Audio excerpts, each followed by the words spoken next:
Dr. Socorro Bohol, Dr. Jose Osmo, Dr. Gloria Reyes, Dr. Simeon Babagol, Attorney Mar Diasis, Dr. Marlon Lopez, Dr. Delia Condesta, and Dr. Ray Rodrigo, and also Dr. Lorenzo Salarumba, members of the Board of Regents, led by the Honorable Senator Mar Rojas, represented by Jerome de la Peña, and the Honorable Benedicto Rosoko, the Honorable Ricardo Esperanzilla, the Honorable Rosana Rasuletti, the Honorable Arthur Almadre, Honorable Felizardo Aguilon, Honorable Alan Garcia, and Honorable alumni, retirees, students, visitors, ladies and gentlemen, good afternoon.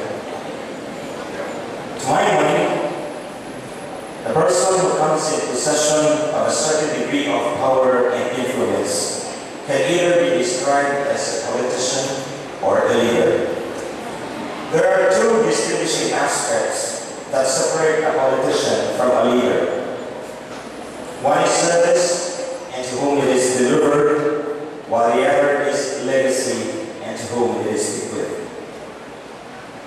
A politician, generally speaking, is one who serves himself, his interests, including that of his family. A leader is one who serves the people that public he has sworn to serve, and their interests. A politician lives behind a legacy only for himself and his family. A leader lives behind a legacy for countless unknown others. Every person in my position is confronted by this thought and reality.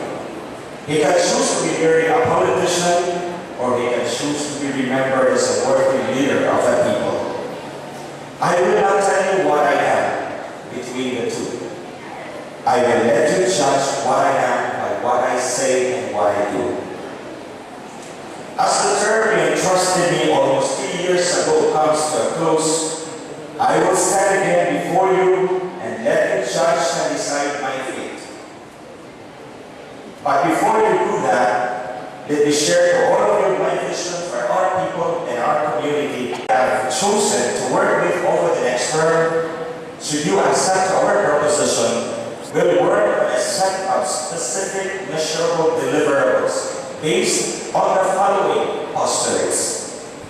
One, we recognize that our people need jobs for them to earn a decent living and a better quality of life. We recognize that government or the public sector cannot do this alone. We recognize the invaluable contribution of the private sector. To attract these type of investments is to foster an environment that is conducive, friendly, and supportive of them. We recognize that such atmosphere can only be fostered when the public sector makes wise investments in three key areas: public infrastructure, public health, and education. And finally, we recognize that a mechanism must be put in place to conserve those jobs only for the people residing in our islands, if we really intend to serve our people first. Towards this end, we propose in part to enact a comprehensive investment code to attract foreign and domestic capital by offering a variety of fiscal and non-fiscal incentives, including graduated tax holiday based on specific levels and types of investments. We propose to delineate portions of the public land and make them available for lease at cheap rates to brick-and-mortar businesses and investments. We propose to create an office that is purely dedicated to the promotion of trade and commerce, agriculture, and tourism. We propose to conserve jobs for all people by issuing identity cards for all residents of employable age, and that only those bearing such cards shall be entitled or be considered for employment within our territorial jurisdiction.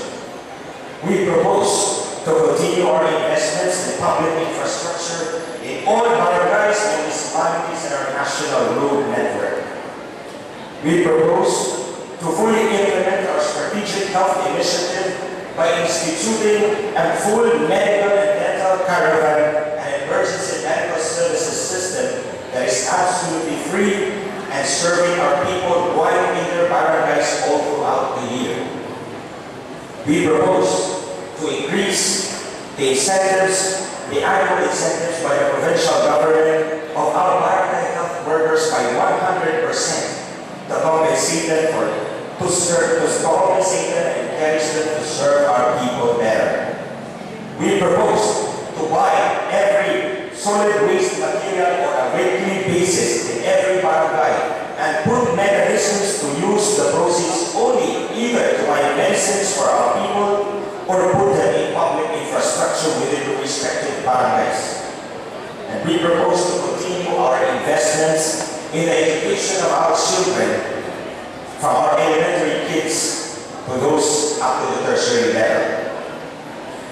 We propose to give our public school teachers an instructional materials allowance for a minimum of 500 pesos per month for every month of actual service.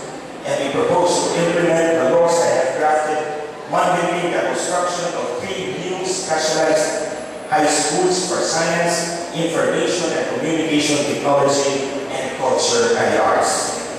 And for now, I will stop proposing, because you might already be thinking that at the back of your mind that I have deviated way too much than you would allow me under the circumstances. But ladies and gentlemen, I have only given you a snapshot of those specific measurable deliverables that I and the people I have chosen to work with will work for you under the theory that in order to uplift the lives of our people and give them a better quality of life, we need to create a condition that will allow for sustained economic growth. That sustainable economic growth must be at a level higher than our population growth rate if we wish to take our people from the clutches of grinding poverty. That condition for sustainable economic growth presupposes wise investments in public infrastructure, public health, and education. Those propositions I have mentioned are only some of the specific ways on which we are to address these 3 key areas in order to deliver jobs to our people. My friends, no amount of publicity or incentives, fiscal or otherwise, can attract capital and jobs where the local infrastructure is either solely inadequate or crumbling. No amount of incentives or publicity can attract capital and jobs where people are simply or unproductive. And certainly no amount of publicity or incentives can attract capital and jobs where the workforce is uneducated. Together, these 3 key areas I have repeatedly mentioned are the necessary ingredients to create that condition that will bring about sustained growth in our economy, investments, and jobs for our people. Of the 3 ingredients, 2 are within my grasp to tweak and adjust according to how I see and feel the need. Public infrastructure and public health are largely controllable by the powers of the office who entrusted me. But education is one area where I don't see the powers of that office has little effect or control over. I cannot conveniently tweak and adjust the level of education of our people because this is one area where the person or the individual concerned is to a very high degree responsible only to himself. If a student wants to make good and succeed, his success is largely in his hands, not in mine. I can only support that student subject to the limits of my office, but I